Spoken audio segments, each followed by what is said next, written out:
এই দায়ভার কে নিবে? এরা কথা বলছে, এর পাপের দায়ভার কে নিবে? আজকের যারা কমিটি আয়োজন করেছে এদেরকে দায়িত্ব নিতে হবে বিচারের মাঠে। মুসলমানের বাচ্চার ছেলেগুলো ওখানে দাঁড়িয়ে আছে, যারা মুসলিম বলে দাবি করছে তাদের ছেলে মেয়ে ওখানে ঢং ঢং করে নারী পুরুষ একাকার হয়ে কথা বলছে।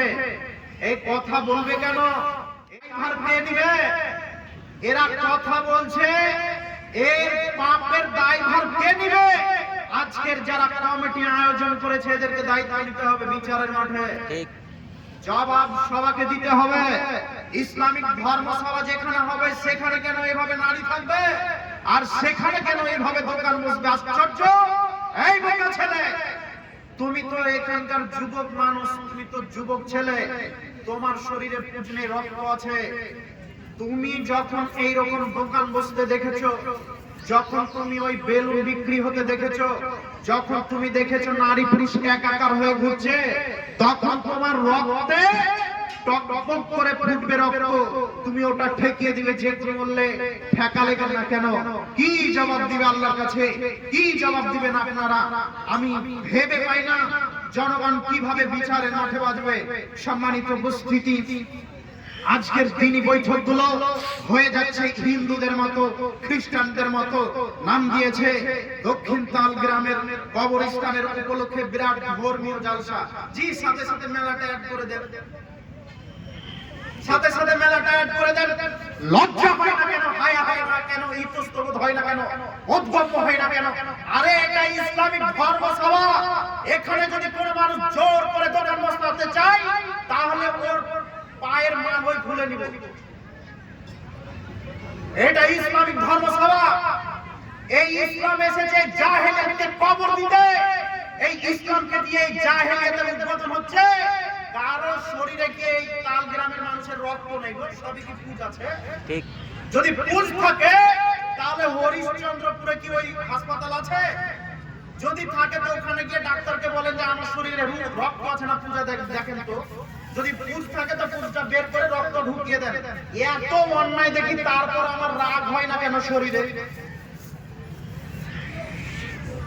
রাগ হয় না কেন?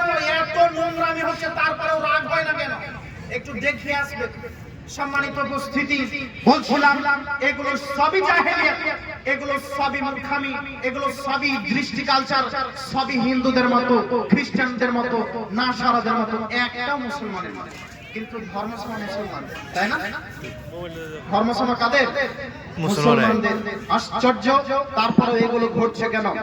এই যুবক ভাই, যিনারা আপনারা দায়িত্বে আছেন, যে সমস্ত ছেলে মেয়ে একাকার হয়ে কথা বলছে তাদেরকে বসার জন্য অনুরোধ জানান। আমি ইসরাফিল সালাফি আকদম বাকদম ঘোড়াডুম সাজে বলতে পারি না, বলিও না, সুর শায়রি জানি না, বলিও না। জি, আমি যতক্ষণ কথা বলবো ততক্ষণ কোরআন এবং হাদিসের বাইরে নয়। আরো একটু কথা বলি, আমি কেচ্ছা কাহিনী বলি না। যতক্ষণ কথা বলবো ততক্ষণ কোরআন এবং হাদিসের উপরে। যদি দেখেন যে কোরআন এবং হাদিসের বাইরে কথা বলছি তাহলে আমাকে নামিয়ে দেবেন স্টেজ থেকে। এতক্ষণ আপনাদের এখানে ওয়াজ শুনলাম, আমি দেখতে পেলাম না যে কোনো একজন বক্তা কোরআন এবং হাদিসের একটু কাটা কাটা ওয়াজ করে জাতির উন্নতি করে গেল। উন্নতি হলো শুধু মসজিদের। খারাপ লাগছে কথা? আরে 10টা গজল না শুনিয়ে দুটো যদি হাদিস শোনে জাতির উন্নতি হবে? 10টা গজল না শুনিয়ে জাতিকে যদি দুটো হাদিস শোনায় জাতির উন্নতি হবে? এই কথাই চূড়ান্ত। কিন্তু ভারত, বাংলাদেশ, পাকিস্তানের মাটিতে বক্তা যারা আছে প্রায় 1 ঘন্টা বক্তা দিলে 14টা গজলই। আবার এমনও বক্তা বের হয়েছে এই জায়গায় এসে বেদের মেয়ে জোসনার গান বলে গো। এই জাতির উন্নতি সেই দিন হবে যেই দিন এই জাতির নিচ থেকে বলবে, ও জনাব, আপনাকে কি এখানে গান বলার জন্য ডেকেছি?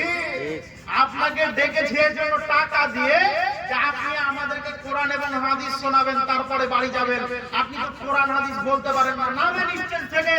যেই দিন এই কথা বলতে পারবে এই শ্রোতারা, এই জনগণ, সেই দিন সমাজের উন্নতি হবে হুড় হুড় করে। সেই দিন উন্নতি হবে। যতদিন জনগণ এইভাবে থাকবে ততদিন উন্নতি সম্ভব নয়। যুবক ভাই, বলেন তো কথা ঠিক বললাম না ভুল বললাম? ঠিক। জোরে বলতে হবে ঠিক। তারপরেও সমাজে বাস্তবায়ন হচ্ছে না কেন? আপনাদের সমাজের যতগুলো মানুষ দায়িত্ব পালন করছে তাদের অধিকাংশই হলো থার্ড পারসন মানুষ।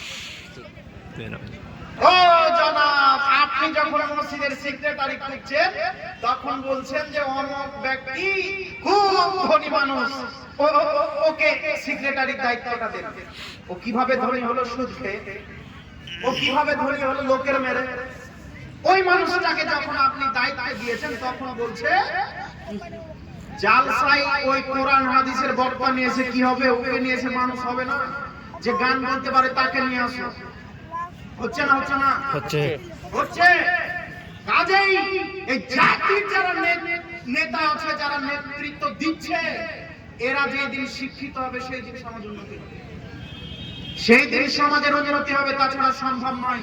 অতএব আপনি চেষ্টা করেন, আপনারা চেষ্টা করেন যাতে শিক্ষিত মানুষ এই জায়গাটা পায়। যে মানুষ তাকওয়াশীল সে হবে সমাজের ক্যাশিয়ার, সেই হবে সেক্রেটারি, সেই হবে সভাপতি। যদি এরকম হয় তাহলে সম্ভব, তাছাড়া সম্ভব নয়। সম্মানিত উপস্থিতি।